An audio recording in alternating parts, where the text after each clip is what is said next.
The CBS Radio Mystery Theater presents...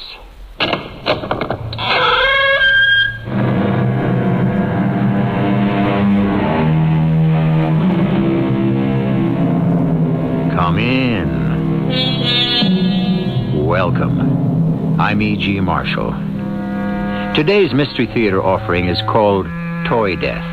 It involves a doll. Essentially, a doll is a figure in human form intended for a child, probably the oldest plaything in the world. But dolls are also found in catacombs, in graves dating thousands of years before Christ. They have meanings and powers almost opposite. In one country, a doll is a wedding gift.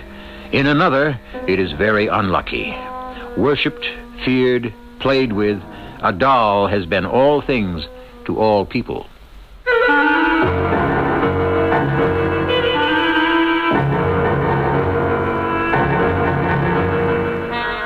Our mystery drama, Toy Death, was adapted from a story by Algernon Blackwood, especially for the Mystery Theater, by James Agate, Jr., and stars Christopher Tabori and Patricia Elliott.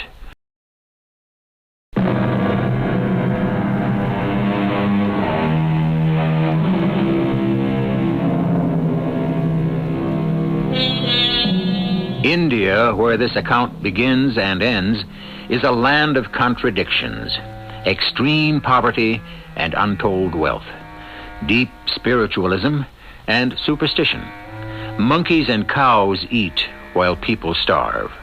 Roads are impassable, yet trains are crowded, not only for business, but those carrying the bones of a loved one to a sacred river. Contrasts incongruous, yet accepted. And in England, a young girl who has the mark of India on her cries out in fear-ridden sleep. No, don't, please, you'll kill her, don't, oh, Daddy, where are you? I can't find you. I can't see you, Daddy. Where are you?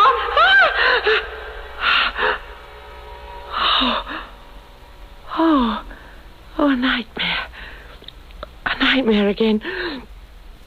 Oh, that was the worst. Oh, how long am I going to keep having them? Isabella? So clear, so real. But it's not real. It never happened. I never saw it happen. Isabella, are you all right? Yes, Father. I'm all right, thank you. I heard you from upstairs screaming. It was only a nightmare. Oh, goodness. Mind if I sit down a moment? No, better than that. Let me open the windows and let the smell of the garden come in. It's awfully warm in here. You really gave me quite a start. I'll put my robe on and come sit by the window next to you. Shall I turn up the gas mantle so we won't sit in the dark? No, there's light enough from that little slice of moon and the stars. Oh, isn't it bright in the garden? Yes. Well, take the rocking chair, dear. No, I'll sit on the floor. All right. Well, I might as well then. This rocker was always your mother's favorite chair. I know, Father. She made me bring it back here to England. I can see her now, rocking back and forth, making little dolls' clothes in our garden in Calcutta. Remember? Right under the big banyan tree. Can we please not talk about Mother? Not? Please, Father. I've noticed that when you need me, when you're frightened, you call me Daddy as you used to when you were little. Otherwise, it's Father. Well, which do you prefer? What I really prefer is to know why you keep having these terrifying nightmares. I don't know. Well, they're certainly terrifying to me. When I hear you cry out like that, my heart literally stops, absolutely cold, as though I were dead for an instant. I'm truly sorry, Father. I don't know why it happens. It's getting so that I'm almost afraid to go to bed at night. I've asked you before, but what is it you dream? You must know that. I can't tell you that. I just can't. All right. Maybe someday you will. Father, Yes? what did Mother die of? I'm not exactly sure, and I don't think anyone else is. The doctors in India didn't know. That's why we brought her back here.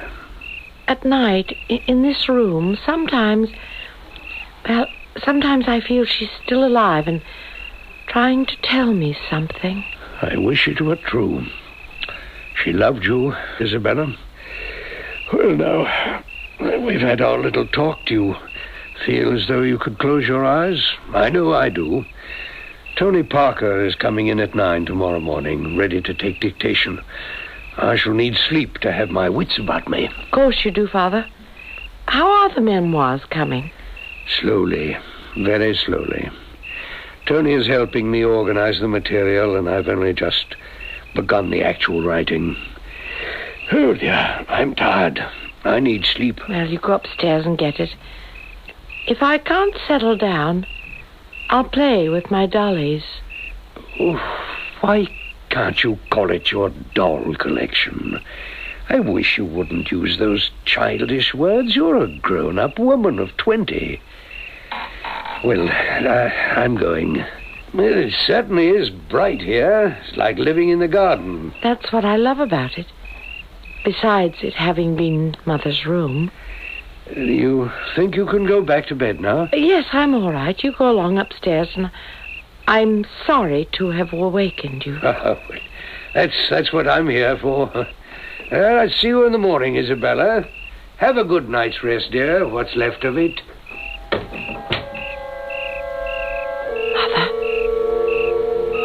Mother, he's gone. You are over there, aren't you, Mother?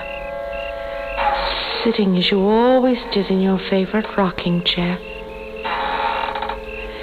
I was sure you would come because of the new moon. It wasn't just a dream, was it? It did happen. What am I going to do now? There's no way to prove anything. If I said to anyone, did you know my father was the one who...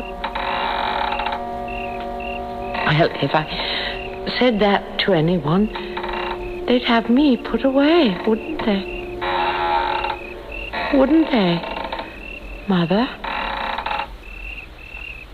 Mother? What are we going to do about him?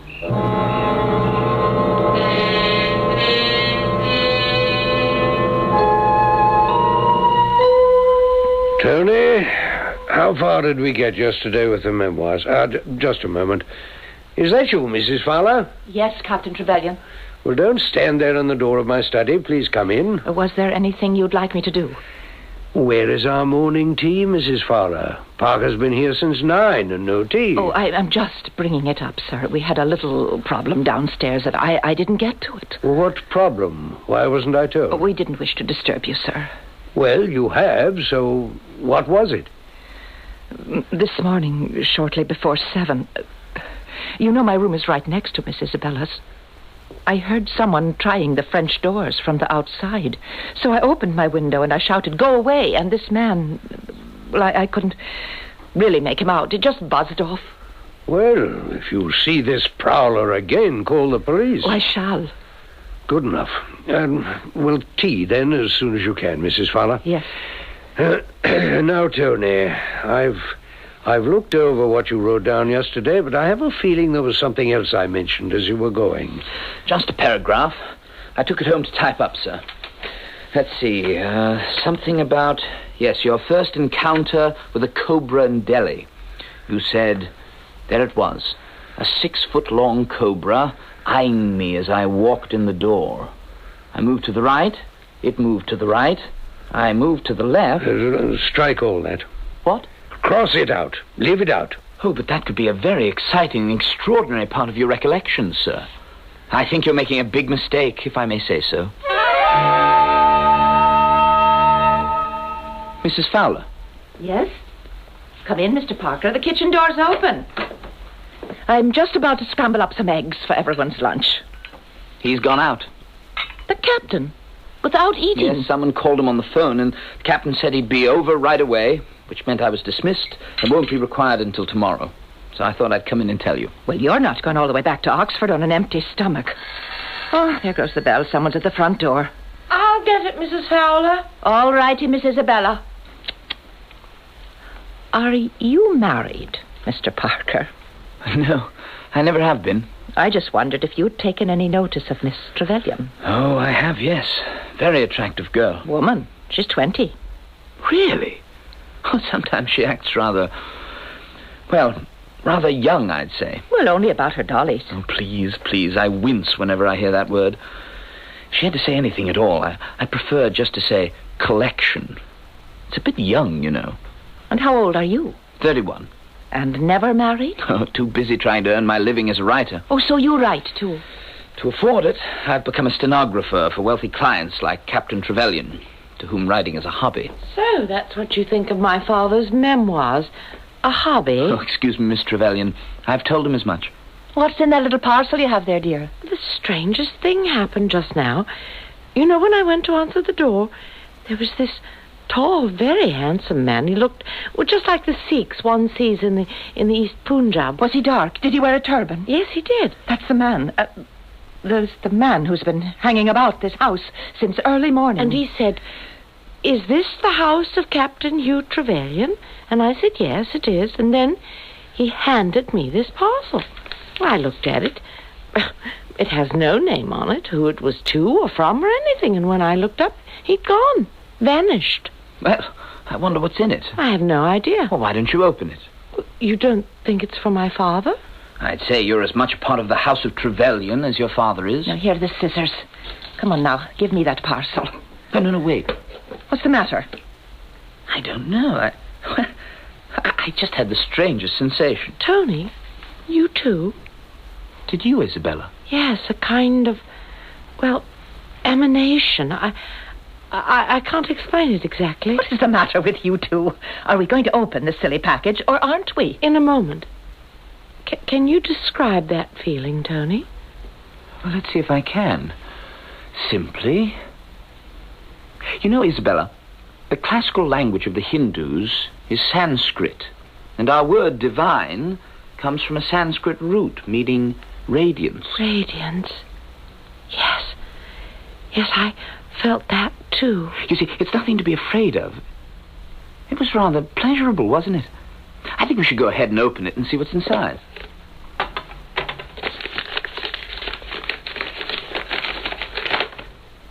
Good Lord! Will you look at that? Yes, it's a doll, a primitive doll. Yes, but not a child's doll. More like a fetish with a wax face and a body of straw. Ugly thing. I'd toss it into the fire if I were you. No, I wouldn't do that. I don't think it's ugly at all. It's beautiful. But how could anybody make a thing like that for a child to play with? It's not a child's toy. A doll like that would frighten the wee thing half to death. It's hideous. How can you say that? I love it. Well, what's it good for? If it were up to me, I'd do away with it. I'd be very careful. You wouldn't burn it. I wouldn't dare. Dolls have played a strange role in some religions. Certain ones are said to contain spirits which can influence human actions. However, isn't it possible that the sender of this odd gift simply knew that Isabella, as had her mother before her, collected dolls? And Tony, is he not perhaps finding something sinister in an object merely primitive? I shall return shortly with perhaps a few clues and a few answers in Act 2.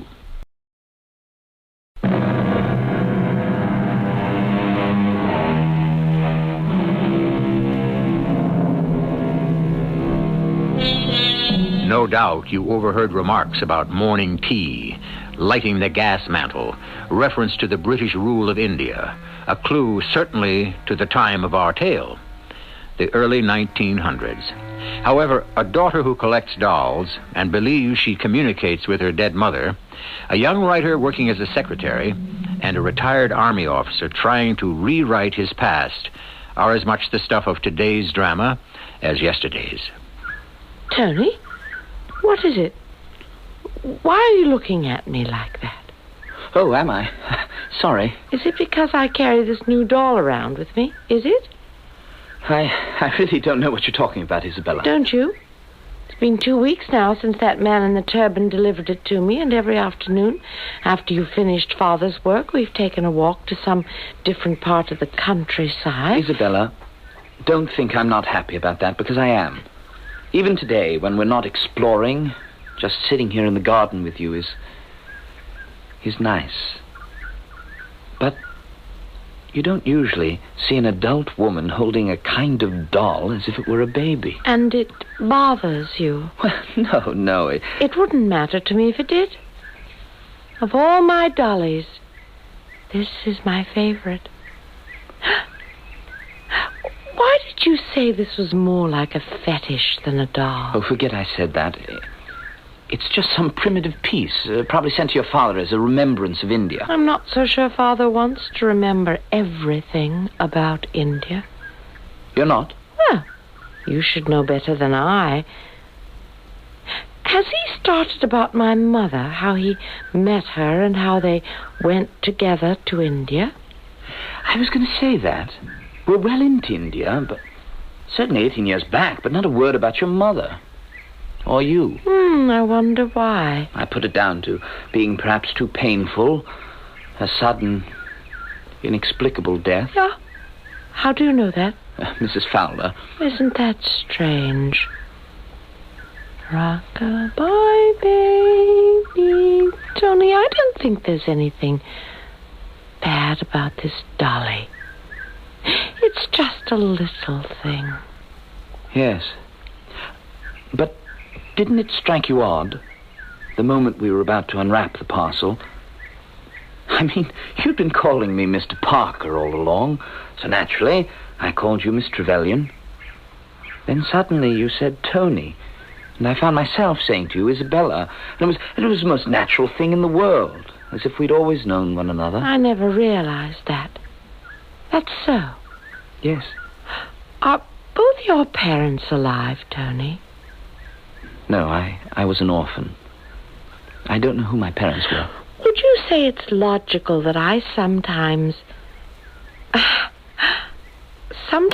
feel I can talk to my mother even though she passed away 2 years ago?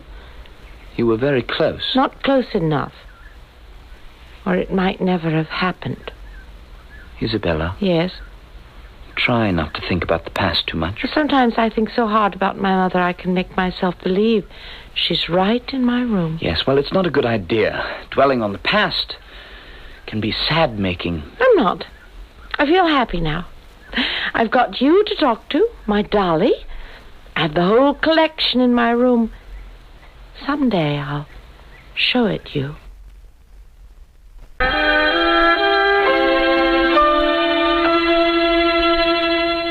Just let me add a few more thoughts before we end today's session, Tony. You ready? My pencil's poised, Captain. In all the years I spent in India, I always felt the spiritual influence of both the Bengali poet and mystic Tagore and that of Mahatma Gandhi. Well, I think that'll be it for today. By the way, I understand from Mrs. Fowler you've been seeing quite a bit of Isabella. Oh, I wasn't keeping it a secret, sir. Isabella hasn't mentioned it to you herself. No, she hasn't. We don't talk together as much as we should. Because of her mother? What do you know of her mother? What has she told you? Oh, no, nothing at all. Except that she feels very close to her, even in death. Yes. Well, when you've typed up what I've dictated since Monday, you may leave. I'm off to London on business. If it gets late, we have an extra room. It's yours. What's the time? Good. I'll just make it to the station for the 2 o'clock. Captain Trevelyan, I'm sorry if I said anything about Isabella and her mother that was unwarranted. I'm very fond of your daughter. It was merely to let you know that I'm quite concerned about her. Well, Tony, it's a good thing she does see something of you. Bring her out of her shell. It's not healthy for a young woman to spend so much time with a collection of dolls. But what can I do? Her mother was just like that.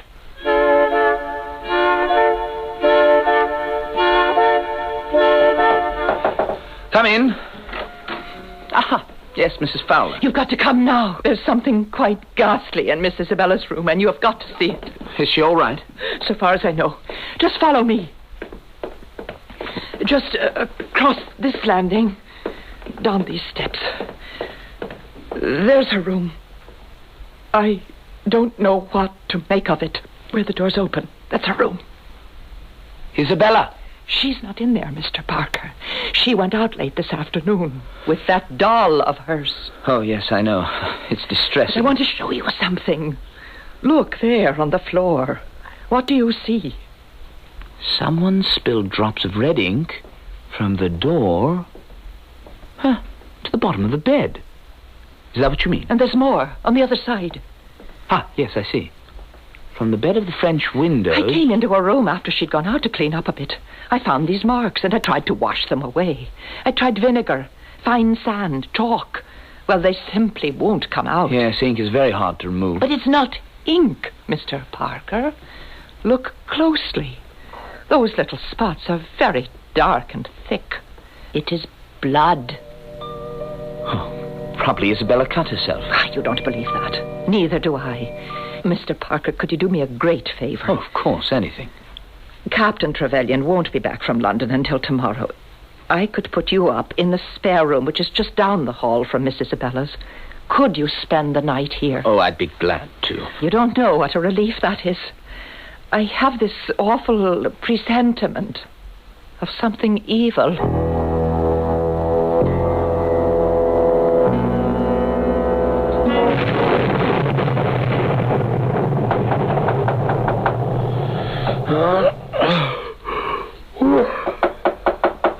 Who is it? Mr. Parker, are you awake? I am now. Mr. Parker. Coming. What is it? You've got to come with me just down the hall. Hurry. What's the time? It just struck 3. I think I must be going mad. All right, all set. Look at that lightning. I'm glad I'm not on the road tonight. I saw it. I saw it with my own eyes. Mrs. Fowler, now, can you show me what it is? Yes, but we mustn't make a sound. I don't want to wake her. Now, just open the door and stand there and observe. Open what door, Mrs. Fowler? Stand where? Observe what? Miss Isabel's room. That ugly doll. It's alive. This is what happened. I awoke when the storm began, and I went around the house as I always do, just to make sure the windows are shut. So I went into her room, and there it was.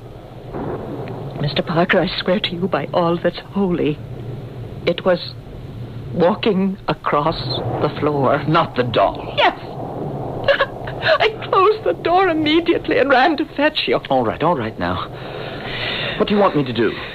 I'm going to open her door very quietly, and we'll have a look. You're quite sure this is no part of a bad dream of yours? Oh, hush, hush. Oh, the room's pitch black. And how could you have seen anything? The lightning struck and lit up the whole room. Well, I can't make out a thing. It's going to be very embarrassing if she wakes up. But I have to know. Your eyes will get accustomed to the dark in a minute.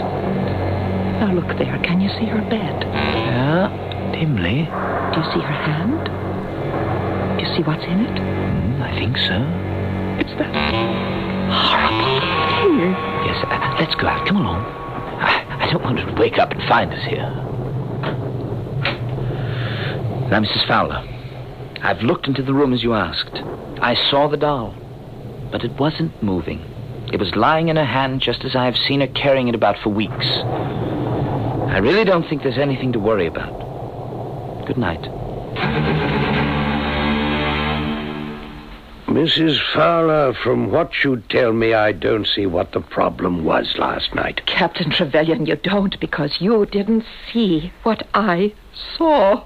I think you could use a week or two of holiday. There's just too much going on in this household to suit me, Captain. I am not that happy with her fondness for dolls at her age, but I have to make allowances.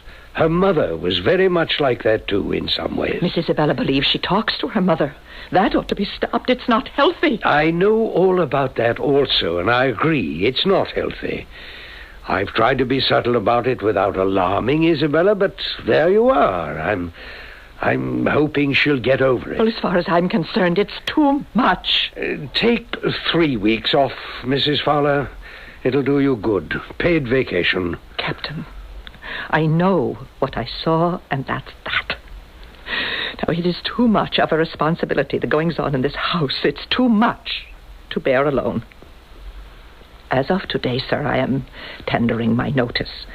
I shall forego any severance that is due me, and instead of the customary 2 weeks, I am afraid 5 days is all I can put up with. I shall leave here then. 5 days from this morning. I do feel sorry for you, Captain. But it is not I who have been struck by lightning.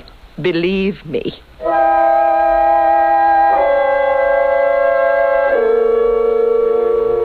One can't really blame the good Mrs. Fowler.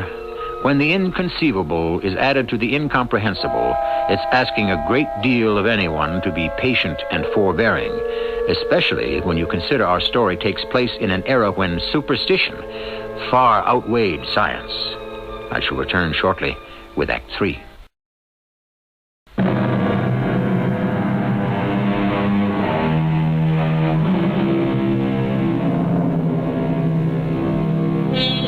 It is said that once a Westerner has come into contact with the East, his eyes are opened, his values warp, and he accepts phenomena his own culture would reject. As if the magnetic needle of one's beliefs inexplicably changed direction from pointing north to pointing east. This may explain why, 1 week later, Mrs. Fowler decided not to leave the employment of Captain Hugh Trevelyan. Mrs. Fowler, I'm glad you're not going to carry out your threat and abandon ship. I couldn't. That's what it came down to. I'd be punishing Miss Isabella by leaving her. Something's wrong. Fat lot of good her father is. He's always running off somewhere on business. He doesn't seem to care about her. Oh, yes, he does. But he's helpless. Oh, I don't know. He didn't impress me as a caring husband either. Mrs. Fowler, should you be telling me all this? Yes, I should. That man, you wouldn't think he'd buried Mrs. Trevelyan right here in our churchyard after that terrible sickness when nobody could do anything for her. So the Trevelyans returned from India 2 years ago? Yes, but she was ill long before that in Delhi. The captain brought the family back to England, and she just wasted away for 6 months before she died. Oh, I see. There's another reason I'm glad you didn't leave. Isabella and I, well, we were getting along famously. I thought she trusted me. But since the night of the thunderstorm... When I saw that doll walk across the bedroom floor? Yes. Since that night, she's closed up completely. I've tried to draw her out. She looks at me, but she doesn't really see me. Her mind is somewhere else. The devil has entered that girl. She's under a spell. Mrs. Fowler, let us, you and I, try to get to the bottom of this once and for all tonight. As soon as the captain is retired for the night, say half an hour later, we'll meet in the hall outside the guest room. From there, it's just a few steps to Isabella's.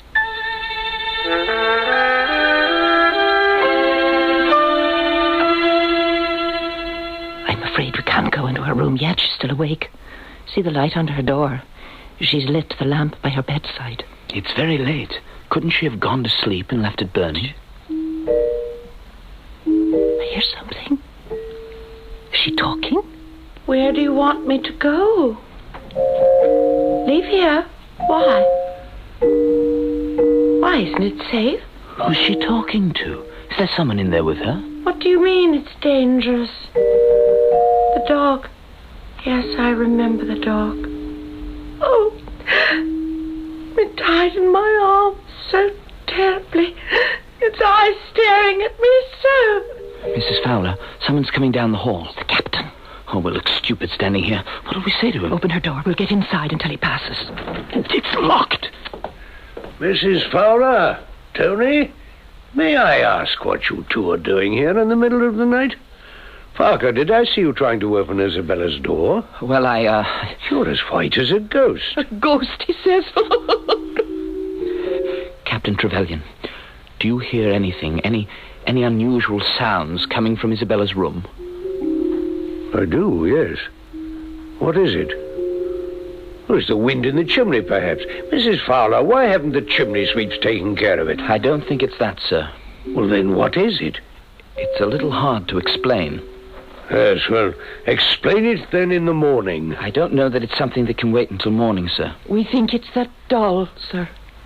It's alive, and it's talking. Mrs. Fowler, are you repeating that nonsense you told me last week when you gave your notice? And you, Parker, are you in cahoots with this poor woman? It's an unhealthy game you're playing, and I'd like you to postpone any conversation until morning. Then perhaps in the clear light of day the both of you will have come to your senses. Good night.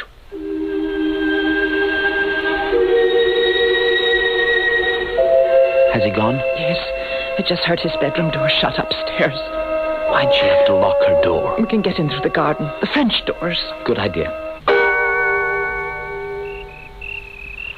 I can see her quite clearly now through the doors to the garden. She's lying on her bed, and her eyes are closed.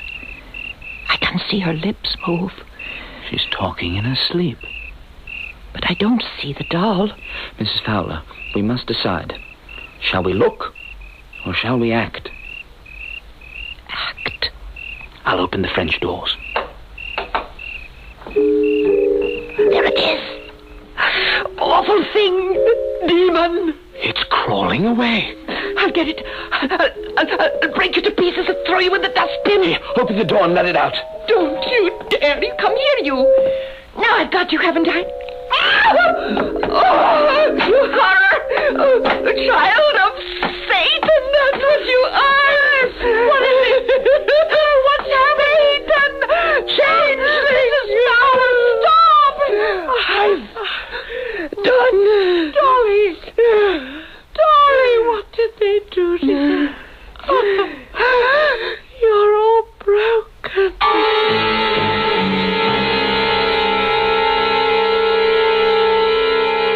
It was horrible, Captain Trevelyan. There was life in it. I kicked it, and it kept crawling after me. Is this so, Tony? Word for word. Both of us could not have been mesmerized into seeing the identical happening at the same time. But the worst part, of course, is Isabella's strange involvement with this new doll of hers. Have I seen it? I doubt it. It's not easily forgotten. By day, she cuddles it like a baby, and at night, we heard her talking to it. In her sleep.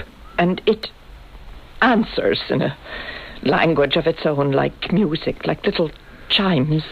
Last night, before you came downstairs, we could hear what she was saying.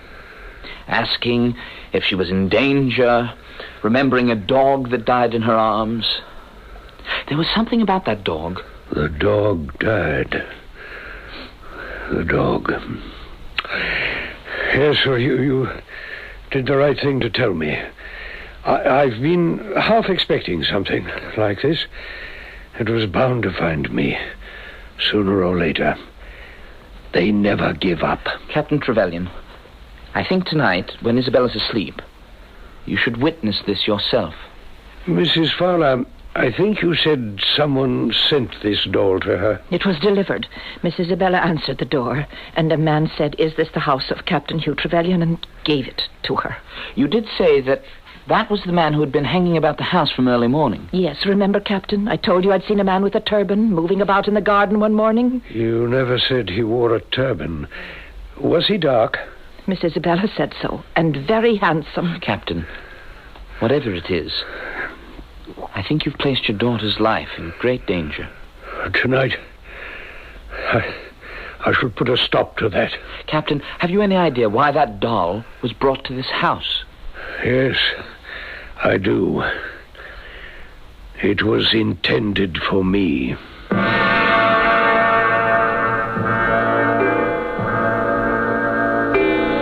I think you were wise, Captain, to tell Mrs. Fowler not to accompany us tonight. Was that 2 o'clock that just struck? Yes, it was. Isabella must be asleep by now. Let's open her door. She's locked it. But I have a key. That's it. Now, come inside. Close the door behind you. Where is this doll? Look at the foot of her bed. That? It has no arms. It's all broken. Let me see. The way the little head is bent so crookedly. I suppose that is a head. All I see is an open red mouth. You say Isabella likes this? Yes, it's rather mangled now because Mrs. Fowler tried to destroy it. That girl sleeps like an angel. Look at her. It's moving. I must get it away from Isabella. Careful how you handle it. It's squirming like it's real. Who is it? It's all right, child. It's all right. I'm just taking this doll away. My throat! It's at my throat! He's fainted. What happened? I saw something jump down from his neck. Is there water in this pitcher? But yes. Here. Now, you take this wet cloth. See if you can bring him round. But Father, wake up. Wake up, Father. He went for that doll, and it leaped up at his throat. Then the captain just keeled over. Isabella, don't move. Don't move. It's starting to crawl across the floor. Oh, what is it? It's horrible. You don't know it? Don't you recognize it? That thing, where did it come from? Oh, I can't bear to look at it. Father, please, wake up. It's all right. It's all right. I'm all right now. Oh, Father, your eyes are open. Look, there's this thing in my room. It's dragging itself to the French doors. Look at it. It's like a giant beetle. She doesn't remember it, sir.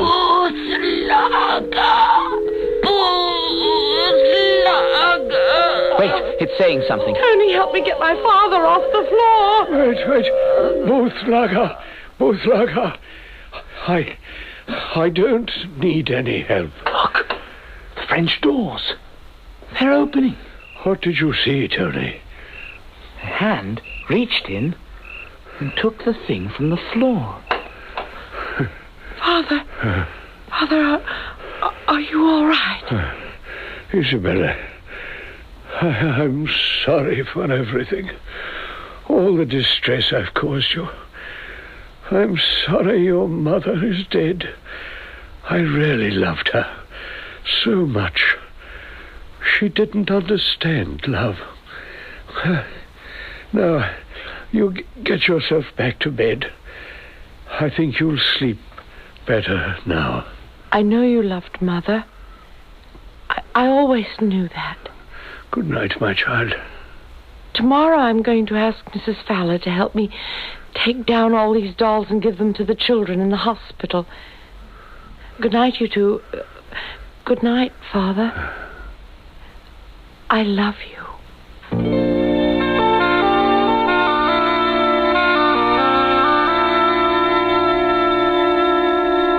Good morning, Tony.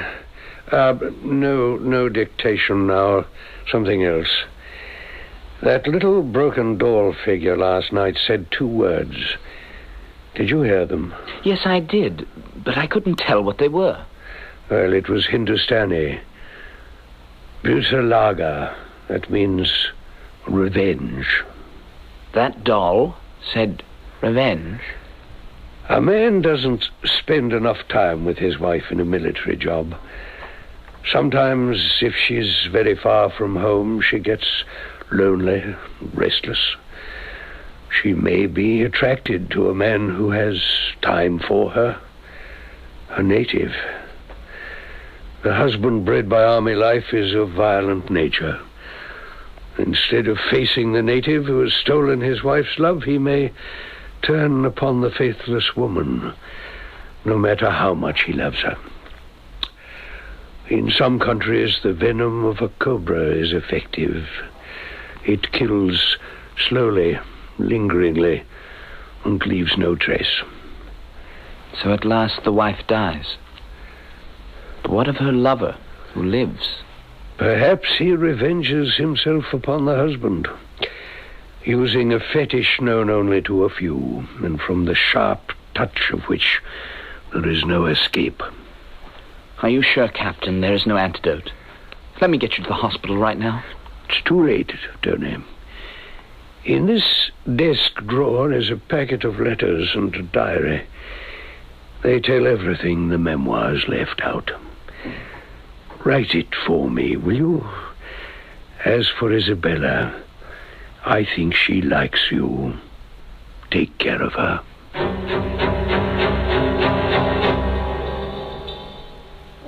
Within minutes, Captain Hugh Trevelyan was dead. They were never able to define the exact cause, and so, written upon the coroner's final certificate was failure of the heart, which indeed, in many ways, is what killed him. I shall return shortly.